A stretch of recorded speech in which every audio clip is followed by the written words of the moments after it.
আইসক্রিমের গল্পটা বল এবার রানি, আইসক্রিমগুলোর গল্পটা বল। এটা হচ্ছে একটা আইসক্রিম, এগুলো হচ্ছে আমাদের এখানে সঞ্জিতা দোকানে পাওয়া যাচ্ছে। তো এটা হচ্ছে মানে একটা কিনে এনেছি, মানে এখানে অনেক কটা 5টা কিনে এনেছি। এবার এগুলো খাওয়া হবে, খাওয়ার পরে যদি এই কাঠিটাতে মানে এই আইসক্রিম স্টিকটাতে যদি ফ্রি লেখা থাকে তাহলে আরো একটা আইসক্রিম বিনামূল্যে পাবে, পুরো ফ্রিতে। এবার যদি এই 5টা আইসক্রিমের মানে 5টা কাঠিতে যদি 5টাই ফ্রি লেখা থাকে তাহলে 5টা আইসক্রিম দেবে। ও এবার এতগুলো তো এখন একসাথে খাওয়া সম্ভব না, তাই জন্য আমি এটাকে খুলবো।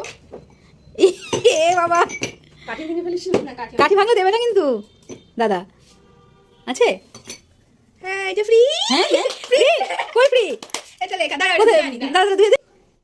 ফ্রি রুপিস 10 স্টিক ও লেখা। এখানে ফ্রিটা কই লেখা আছে বলতে এই যে হচ্ছে না। এখানে ফ্রি লেখা আছে, এটা দাদাকে দেখাই দেখি। ও এই তো ফ্রি লেখা আছে, আপনাদের মানে দেখতে পাচ্ছেন না, বুঝতে পারছি না, এই তো ফ্রি লেখা আছে। দেখি আর আছে নাকি। কিন্তু সবগুলো তো শেয়ার করা যাবে না, আগে সবগুলো ভেঙে নে, তারপরে আবার লাস্টে শেয়ার করবো যে এই 5টা আইসক্রিমের মধ্যে আমরা কটা ফ্রি পেলাম না। ঠিক আছে তুই ভেঙে নে। আমাদের কটা বাদলি 5টার মধ্যে? 3টে বেড়েছে, আর এই দুটোতে বাঁধেনি। এই দুটোতে লেখা আছে হচ্ছে ট্রাই ওয়ান্স মোর। হ্যাঁ এই দুটোতে তাই লেখা আছে, কিন্তু এই দুটোতে ফ্রি লেখা আছে। তিনটেতে? হ্যাঁ এই তিনটেতে।